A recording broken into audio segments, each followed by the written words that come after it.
Hello বন্ধুরা, শিক্ষা and টিউটোরিয়ালের পক্ষ থেকে তোমাদের সবাইকে জানাই স্বাগত। আজকে আমি আলোচনা করব উচ্চ মাধ্যমিক 2024-25 শিক্ষাবর্ষে এবিটি টেস্ট পেপারের ইতিহাস বিষয়ের প্রশ্নোত্তর নিয়ে। এই সেটে আমি সমস্ত এমসিকিউ এবং এসিকিউ প্রশ্নোত্তরগুলো করে দিয়েছি। চলো দেখে নিই প্রশ্নোত্তর আলোচনা করার আগে অনুরোধ করব, যারা ভিডিও দেখছো, ভিডিও ভালো লাগলে অবশ্যই বন্ধুদের মধ্যে প্রচুর পরিমাণে শেয়ার করো। আমাদের চ্যানেল নতুন হলে অবশ্যই চ্যানেলটি সাবস্ক্রাইব করে আমাদের পাশে থেকো। দেখে নিই একের দাগের প্রশ্ন। Poverty and un British rule in India রচনা করেন, উত্তর হবে দাদাভাই নৌরোজি। পরের প্রশ্ন। রাজতরঙ্গিনী রচনা করেন, উত্তর হবে কলহন। পরের প্রশ্ন। পর্তুগিজরা ব্ল্যাক গোল্ড বলতো, উত্তর হবে গোলমরিচকে। পরের প্রশ্ন। ওয়েল্ড পলিটিক্স নীতিটি গ্রহণ করেন, উত্তর হবে কাইজার দ্বিতীয় উইলিয়াম। পরের প্রশ্ন। বাংলাদেশের স্বাধীন নবাব ছিলেন, উত্তর হবে বাংলার স্বাধীন নবাব ছিলেন, উত্তর হবে মুর্শিদ কুলি খাঁ। পরের প্রশ্ন। কলকাতায় সুপ্রিম কোর্ট স্থাপিত হয়, উত্তর হবে 1774 খ্রিস্টাব্দে। পরের প্রশ্ন। নজরানার পদ্ধতি প্রচলিত ছিল, উত্তর হবে চীনে। পরের প্রশ্ন। চুঁয়ে পড়া নীতির প্রবর্তক ছিলেন, উত্তর হবে মেকলে। পরের প্রশ্ন। কুলীন কুল সর্বস্ব লিখেছিলেন, উত্তর হবে এর দাগের অপশন রামনারায়ণ তর্করত্ন। পরের প্রশ্ন। দক্ষিণের বিদ্যাসাগর বলা হতো বিরসা লিঙ্গম পাণ্ডুলুর হবে না, এটা বানানটা ভুল আছে। পরের প্রশ্ন। বেঙ্গলি পত্রিকার সম্পাদক ছিলেন, উত্তর হবে সুরেন্দ্রনাথ বন্দ্যোপাধ্যায়। পরের প্রশ্ন। 1943 খ্রিস্টাব্দে বাংলা দুর্ভিক্ষের সময় ভারতের ভাইসরয় ছিলেন ওয়াভেল। পরের প্রশ্ন। ভারতের প্রথম মে দিবস পালিত হয় 1923 খ্রিস্টাব্দে। পরের প্রশ্ন। ডক্টর সুকর্ণ যে দেশের নেতা ছিলেন তা হলো ইন্দোনেশিয়া। পরের প্রশ্ন। ক্যাবিনেট মিশনের সদস্য ছিলেন, উত্তর হবে লর্ড ওয়াভেল। পরের প্রশ্ন। এশিয়ার আলো বলা হয়, উত্তর হবে জওহরলাল নেহরুকে। পরের প্রশ্ন। ফাল্টন বক্তৃতা দেন, উত্তর হবে চার্চিল। পরের প্রশ্ন। ন্যাটো গঠিত হয় 1949 সালে, দাঁতাত কথার অর্থ হলো, উত্তর হবে উত্তেজনা প্রশমন। 20 দাগের প্রশ্ন। জেনারেল নেগুই কোন দেশের সেনানায়ক ছিলেন, উত্তর হবে মিশর। 21 প্রশ্ন হচ্ছে ভারতের পরিকল্পনা কমিশন গঠিত হয়, উত্তর হবে 1950 সালে। 22 প্রশ্ন।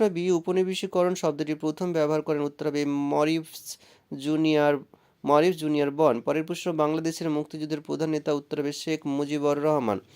পরের প্রশ্ন। 24 নিয়ন্ত্রিত গণতন্ত্র ধারণাটি কোন ব্যক্তির সঙ্গে সম্পর্কিত, উত্তর হবে ডক্টর সুকর্ণ।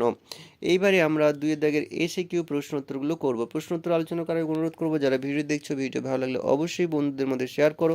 আমাদের চ্যানেল নতুন হলে অবশ্যই চ্যানেলটি সাবস্ক্রাইব করো এবং সমস্ত রকম ভিডিও পাওয়ার জন্য প্লেলিস্ট চেক করতে পারো।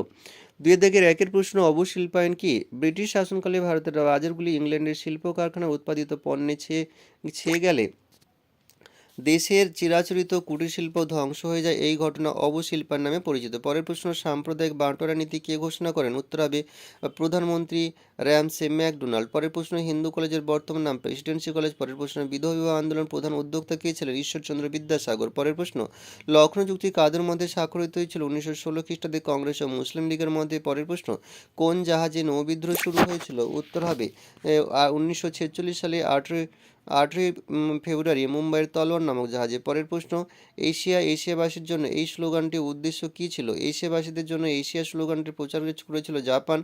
এই স্লোগানের আড়ালে জাপান প্রকৃত উদ্দেশ্য ছিল পশ্চিমী উপনিবেশ শক্তিগুলি অবসান ঘটিয়ে পূর্ব এশিয়া নিজেদের সাম্রাজ্যবাদী স্বার্থ চরিতার্থ করা। পরের প্রশ্ন। চার্লস উড কে ছিলেন বোর্ড অব কন্ট্রোলের সভাপতি? পরের প্রশ্ন। সত্যশোধক সভার প্রতিষ্ঠাতা কে? উত্তর হবে জ্যোতিবা ফুলে। পরের প্রশ্ন। কাওতাও প্রথা কি? কোনো বিদেশি দূত বাণিজ্যের উদ্দেশ্যে চীন সম্রাটের সাক্ষাৎ প্রার্থী হলে প্রথমে তাকে চীন সম্রাটের প্রতি বশ্যতা স্বীকারের নিদর্শন স্বরূপ সম্রাটের সামনে ভূমি পর্যন্ত নত হতে হতো, এটি কাওতাও প্রথা নামে পরিচিত। পরের প্রশ্ন। চীনে মুক্তদ্বার নীতি কে প্রবর্তন করে? 1899 সালে মার্কিন পররাষ্ট্র সচিব জন হে। পরের প্রশ্ন।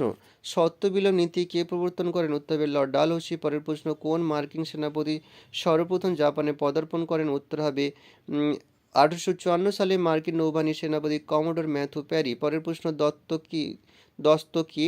উত্তর হবে মোগল সম্রাট ফারুক শের 1770 খ্রিস্টাব্দে ভারতে ব্রিটিশ ইস্ট ইন্ডিয়া কোম্পানির অনুকূলে এক ফরমান বা দস্তক জারি করেন। এই দস্তক অনুসারে কোম্পানি বার্ষিক 3000 টাকার বিনিময়ে বাংলায় বিনা শুল্কে বাণিজ্য ও অন্যান্য কিছু অধিকার পায়। পরের প্রশ্ন। 1813 সালের সনদ আইনের গুরুত্ব কী ছিল? এই আইনের দ্বারা ব্রিটিশ সরকার ইস্ট ইন্ডিয়া কোম্পানির চার্টারকে আরও 20 বছরের জন্য পুনর্নবীকরণ করে। পরের প্রশ্ন। শাহুকার কাদের বলা হতো? দাক্ষিণাত্যের বোম্বাই প্রেসিডেন্সির সুদখোর মহাজন শ্রেণীকে শাহুকার বলা হতো। পরের প্রশ্ন। 100 দিনের সংস্কার বলতে কী বোঝো? এই কোশ্চেনটা 100 দিবসের সংস্কার বলেও আসতে পারে। চীনা সম্রাট কোয়াংশু 1898 খ্রিস্টাব্দে এক সংস্কার কর্মসূচি ঘোষণা করেন। এই সংস্কার কার্য 100 দিন ধরে চলে বলে এটি 100 দিবসের সংস্কার বা 100 দিনের সংস্কার নামে পরিচিত। পরের প্রশ্ন। ভারতের সুপ্রিম কোর্টের প্রথম প্রধান বিচারপতি কে ছিলেন? Sir Eliza Impey. পরের প্রশ্ন। বুলগানিন কে ছিলেন?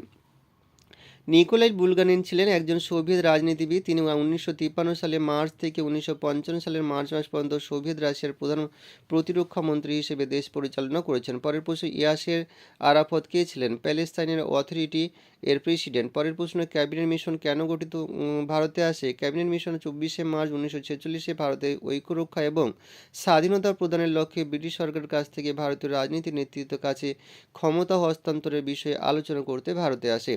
এখানেই শেষ করছি। সবাই ভালো থেকো। পরীক্ষার আগাম শুভেচ্ছা রইল। পরের ভিডিওতে দেখা হবে।